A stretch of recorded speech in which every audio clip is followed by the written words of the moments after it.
आज हमारा समाज कहाँ जा रहा है, इसका जीता जागता उदाहरण इस घटना से मिलता है। आज बच्चे तरक्की करके 4 पैसे कमाने लग जाते हैं तो अपने माँ बाप को भूल जाते हैं। आज जिस घटना के बारे में हम आपको बताने जा रहे हैं, उसे जानकर आप सोच में डूब जाएंगे कि आज हम अपने संस्कारों, अपने समाज को आखिर कहाँ ले जा रहे हैं। लखनऊ के एक उच्च वर्गीय बूढ़े पिता ने अपने पुत्रों के नाम एक चिट्ठी लिखकर खुद को गोली मार ली। चिट्ठी क्यों लिखी और क्या लिखा, ये जानने से पहले संक्षेप में चिट्ठी लिखने की पृष्ठभूमि जान लेना जरूरी है। पिता सेना में कर्नल के पद से रिटायर हुए। वो लखनऊ के एक पॉश कॉलोनी में अपनी पत्नी के साथ रहते थे। उनके 2 बेटे थे जो सुदूर अमेरिका में रहते थे। यहाँ ये बताने की जरूरत नहीं कि माता पिता ने अपने लाडलों को पालने में कोई कोर कसर नहीं रखी होगी। बच्चे सफलता की सीढ़ियां चढ़ते गए, पढ़ लिख कर इतने योग्य हो गए कि दुनिया की सबसे नामी गिरामी कॉर्पोरेट कंपनी में उनको नौकरी मिल गई। संयोग से दोनों भाई एक ही देश में लेकिन अलग अलग अपने परिवार के साथ रहते थे। एक दिन अचानक पिता ने रुआंसे गले से बेटों को खबर दी, बेटे तुम्हारी माँ अब इस दुनिया में नहीं रही। पिता अपनी पत्नी की मिट्टी के साथ बेटों के आने का इंतजार करते रहे। एक दिन बाद छोटा बेटा आया जिसका घर का नाम चिंटू था।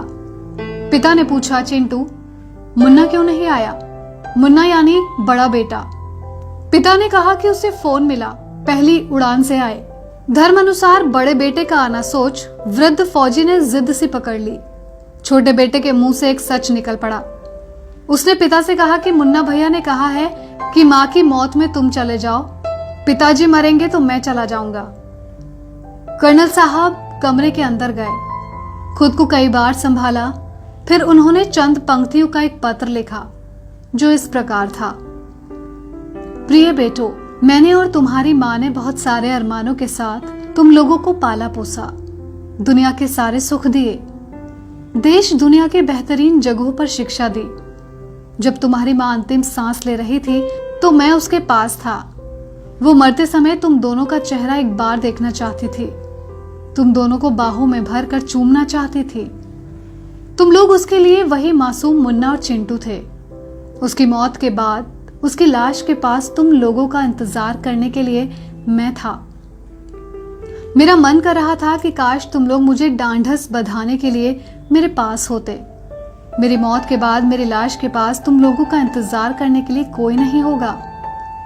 सबसे बड़ी बात यह है कि मैं नहीं चाहता कि मेरी लाश निपटाने के लिए तुम्हारे बड़े भाई को आना पड़े। इसलिए सबसे अच्छा ये है कि अपनी माँ के साथ मुझे भी निपटा कर ही जाओ।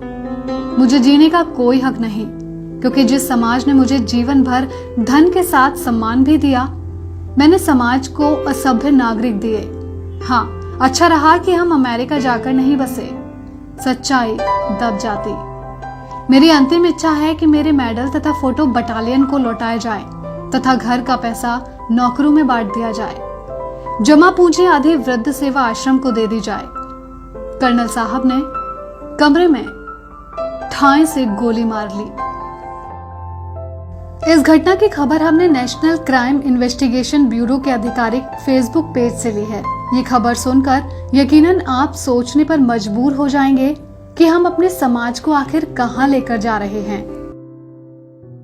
लेटेस्ट न्यूज अपडेट्स देखने के लिए आम आदमी चैनल को सब्सक्राइब करने के बाद घंटी का बटन दबाना ना भूलें।